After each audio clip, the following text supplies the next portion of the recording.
Hello students, welcome to my YouTube channel. So how are you? Hope you are all fine and doing well in studies.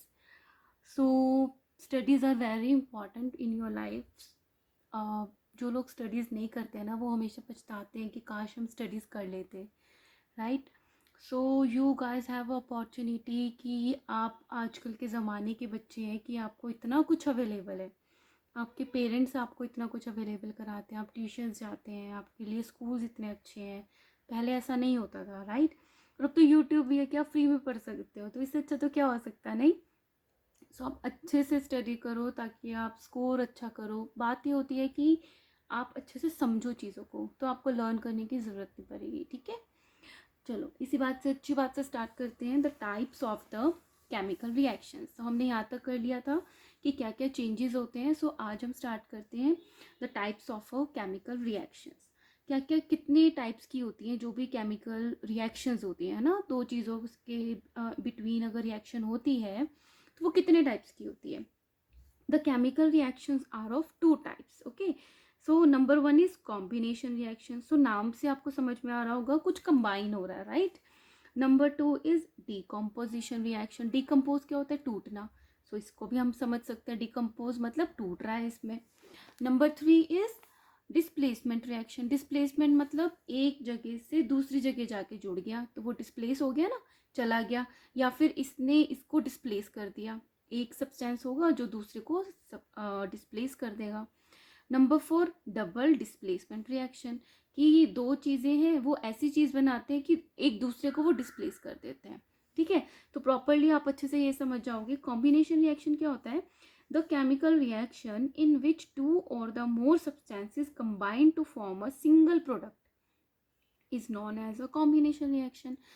अब क्या है, दो चीज़ें हो या दो से ज़्यादा हो, जब सारी की सारी कंबाइन होकर एक चीज़ बनाती है तो उसको क्या बोलते हैं हम? Combination reaction. सो अब समझ आ गया, the chemical reaction in which two or the more substances combine to form a single product is known as the combination reaction. So example दे रखा है, for example during burning. Burning क्या होता है? जब किसी को जलाते हैं, carbon combines with oxygen. Carbon किससे कंबाइन करती है? ऑक्सीजन से, गैस से कंबाइन करती है, और क्या बना देती है? Carbon dioxide. तो हो गया ना ये कॉम्बिनेशन रिएक्शन। एक जो सब्सटेंस है केमिकल में, एक सब्सटेंस दूसरे सब्सटेंस के साथ ऐड होकर C for carbon, O2 for oxygen, क्या बना दिया? Carbon dioxide gas. डाई मतलब टू, सो CO2 गैस बन गई है, ठीक है? This is a combination reaction. Number two is decomposition. एक तो कंपोजिशन होता है बनना, डीकम्पोज जो बना हुआ है उसको तोड़ना। Decompose reaction, the chemical reaction in which one substance decomposes मतलब ब्रेक डाउन हो गया, किसमें? टू और more simpler substances is known as a decomposition reaction. ये कॉम्बिनेशन का जस्ट उल्टा है, ठीक है? कॉम्बिनेशन में क्या था? टू और मोर सब्सटेंसेस ऐड होते हैं, एक चीज बनाते हैं। डीकम्पोजिशन में क्या होता है? जो एक चीज बनी बनाई है वो टूटकर दो या दो से ज़्यादा पार्ट्स में डिवाइड हो जाती है, डिकम्पोज हो जाती है, ब्रेक हो जाती है। For example baking soda. See, baking soda का क्या फॉर्मूला होता है? NaHCO3। So baking soda is a NaHCO3, that is a baking soda. ये आपको 10th 9th हमेशा काम आएगा, इसको रट लो अभी के अभी। NaHCO3। जब बेकिंग सोडा को हम हीट देते हैं, ठीक है, थोड़ी सी हम हीट प्रोवाइड करते हैं, तो क्या बनता है? Na2CO3, that is a sodium carbonate. तो जब हमने इसको हीट दी तो हमें क्या मिलेगा? Na2CO3, that is a sodium carbonate. And क्या बनेगा उसके साथ? वाटर बनेगा। और क्या निकलेगा? Carbon dioxide, that is a CO2। आप बच्चों एक चीज याद रखना, जब भी कार्बोनेट होता है ना तो हमेशा कार्बन डाइऑक्साइड जरूर की जरूर रिलीज होती है, ठीक है? सो NaHCO3 is a baking soda. जब हमने उसको गर्म किया तो क्या निकला? Sodium carbonate, water and carbon dioxide liberate हो गई, ठीक है? अब क्या जरूरी होता है? कोई भी केमिकली रिएक्शन होती है ना, उसको बैलेंस करना बहुत जरूरी होता है। तो आप देख रहे हो इसमें Na इज सोडियम, सोडियम कितने हैं? 2, तो हमें इधर भी 2 करने होंगे, ठीक है? ये हो गए सोडियम 2 हो गए, हाइड्रोजन कितने हो गए 2, इधर भी 2 है, इसमें कार्बन कितने हो गए, ये सबके साथ होता है, ठीक है। सो 2 कार्बन के साथ भी है, कार्बन कितने 2, इसमें कितने 1 एंड 2, राइट एंड लेफ्ट दोनों इक्वल होने चाहिए। इसमें ऑक्सीजन कितने, देखो इधर लिखा है 3 लेकिन यहाँ पे 2 है, तो 3 इंटू 2 6 है, तो यहाँ कितने 3 4 5 एंड 6, इट मीन्स हमारी जो रिएक्शन है वो बैलेंस्ड है।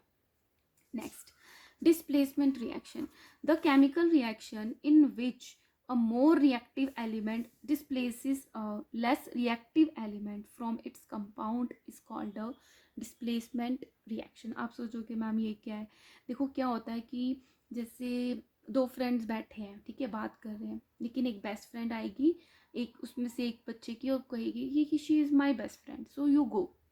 तो जिसका जिसके साथ रिएक्शन है, जिसका जिसके साथ ज़्यादा रिएक्टिव है, ठीक है, तो वो क्या कर देगा, दूसरे वाले को डिस्प्लेस कर देगा कि तुम जाओ, I will play with her. Okay, so chemical reaction में भी क्या हुआ, जो मोर रिएक्टिव एलिमेंट था ना, उसने क्या किया, डिस्प्लेस कर दिया लेस रिएक्टिव एलिमेंट को।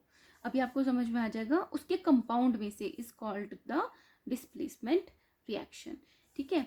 For example, when a copper wire is placed in a silver nitrate solution, एक सॉल्यूशन है जिसके अंदर silver nitrate AgNO3, Ag is silver, NO3 is nitrate, AgNO3 के अंदर जब हमें कॉपर वायर डाल देते हैं, the colour of solution change हो जाता है, कैसा हो जाता है, ब्लू कलर का।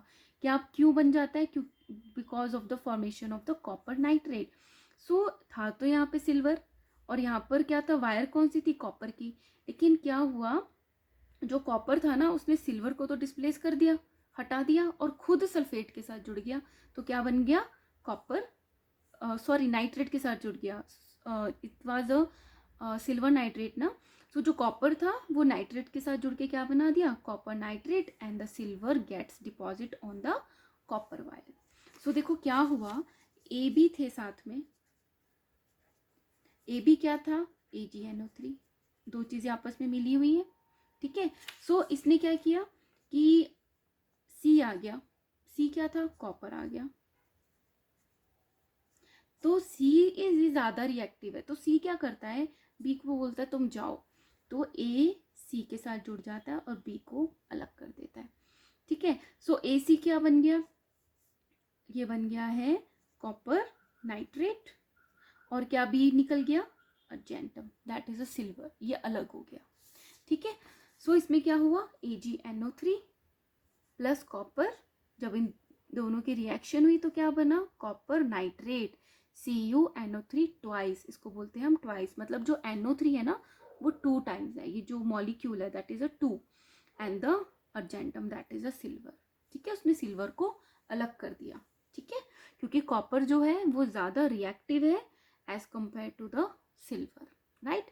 Now double displacement reaction, the chemical reaction in which solutions of the two compound react by exchanging। इसमें तो क्या था, कॉपर ने इसको डिस्प्लेस कर दिया अर्जेंटम को, अगर ये दोनों चीज, इसके साथ भी ये कंपाउंड हो और ये इसको डिस्प्लेस कर दे और ये इसको डिस्प्लेस कर दे, तो हो गया ना डबल डिस्प्लेसमेंट, और दोनों एक दूसरे के अलग अलग जो कॉम्बिनेशन है उसके साथ मिक्स हो जाए।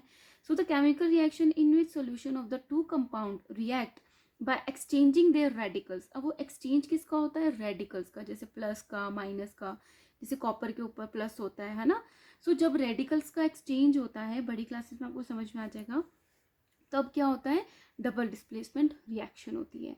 सो insoluble product is formed in this reaction, और इस रिएक्शन में क्या बनता है, इनसोल्यूबल प्रोडक्ट बनता है, जिसको हम क्या बोलते हैं, प्रेसिपिटेटेड रिएक्शन, ये हमने पढ़ा था प्रेसिपिटेशन में।